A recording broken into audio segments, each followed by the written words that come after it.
Assalamualaikum warahmatullahi wabarakatuh. Salam sejahtera bagi kita semua.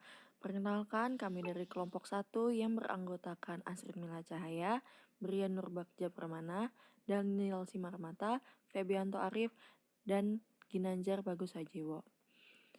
Pada hari ini kami akan mempersembahkan hasil presentasi yang telah kami persiapkan dengan tema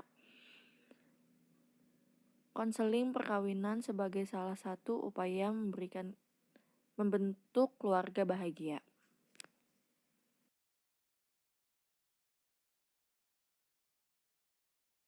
Yang pertama adalah konseling. Konseling adalah kegiatan di mana semua fakta dikumpulkan dan semua pengalaman-pengalaman difokuskan pada masalah-masalah tertentu untuk diatasi sendiri oleh yang bersangkutan.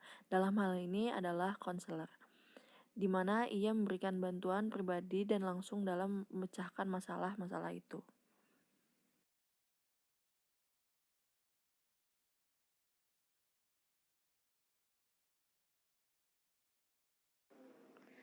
Baik, selanjutnya itu ada latar belakang.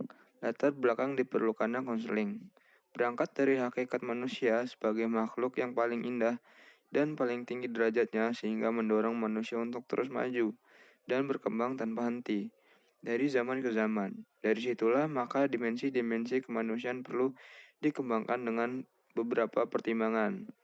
Pertimbangan pertama itu antara individu satu dengan individu lain terdapat banyak perbedaan. Kemudian pertimbangan kedua, semua orang memerlukan orang lain atau setiap individu tidak bisa lepas dari individu lain, yaitu saling membutuhkan satu sama lain. Kemudian pertimbangan ketiga itu kehidupan manusia tidak bersifat acak atau sembarangan tetapi mengikuti aturan-aturan tertentu. Karena kita hidup juga memiliki aturan yang harus dijalani. Kemudian yang keempat itu pertimbangan keempat lebih bersifat religiusitas, di mana kehidupan manusia tidak hanya dilihat dari sudut pandang kehidupan di dunia fana saja, melainkan juga menjangkau kehidupan di akhirat. Jadi yang terakhir ini pertimbangan dalam segi agama.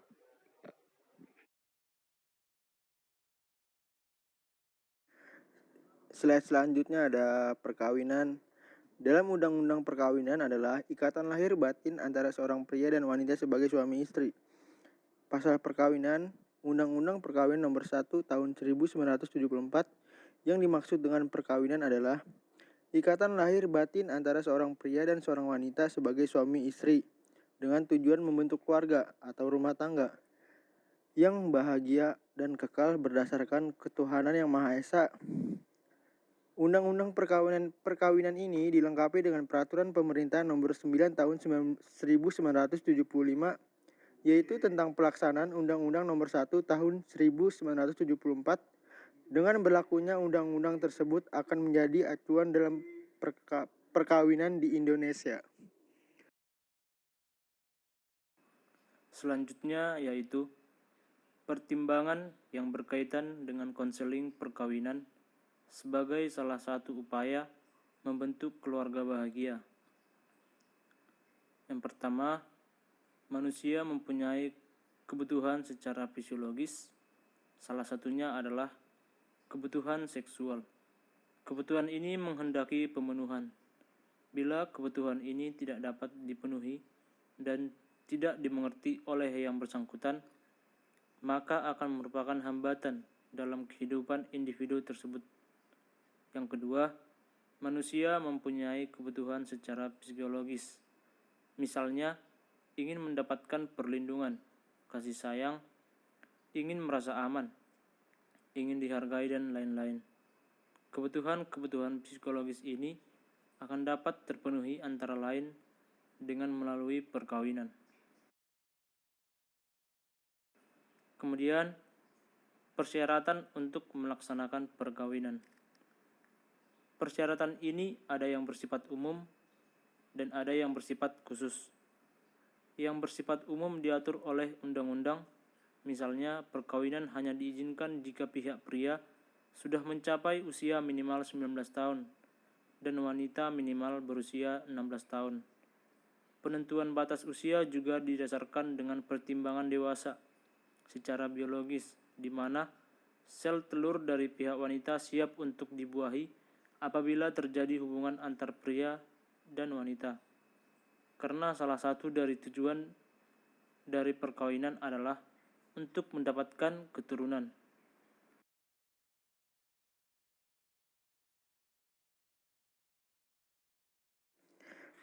Pandangan masyarakat tradisional. Dalam masyarakat tradisional yang berpandangan konservatif, ikatan psikologis ini sering diabaikan.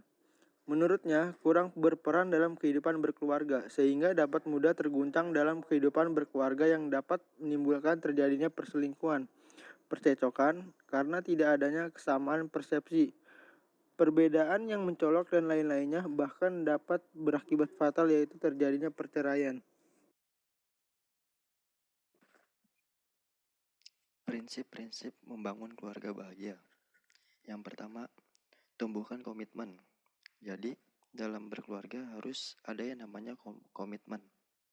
Agar komitmen itu bisa dijalankan dengan bersama. Yang kedua, sabar. Nah, di sabar ini sangat penting dikarenakan dalam suatu berkeluarga pasti ada yang namanya problem atau masalah. Jadi, semua kedua belah pihak harus sabar dalam menghadapi situasi dan kondisi tertentu. Yang ketiga, berikan apresiasi. Nah, untuk yang ketiga ini jadi dimaksudkan ya untuk jika ada salah satu pihak melakukan hal yang baik, maka apresiasi sebagaimanapun untuk memberikan reward terhadap salah satu pihak. Berikutnya ada yang namanya berbagi tanggung jawab. Nah, di sini yang dimaksud yaitu kedua belah pihak wajib membagi tanggung jawabnya masing-masing dan wajib menjalankannya. Berikutnya ada yang namanya melayani orang lain. Jadi ketika ada tamu atau ada seseorang yang berkunjung terhadap keluarga, maka kedua belah pihak ini wajib melayani dengan ramah. Berikutnya, agama atau falsafah hidup. Nah, ini sangat penting dikarenakan dalam sebuah keluarga harus didasari dengan falsafah hidup dan agama agar tidak goyah. Yaitu kemudian ada yang namanya komunikasi, bermain, dan humor. Terakhir, pelihara kebersamaan.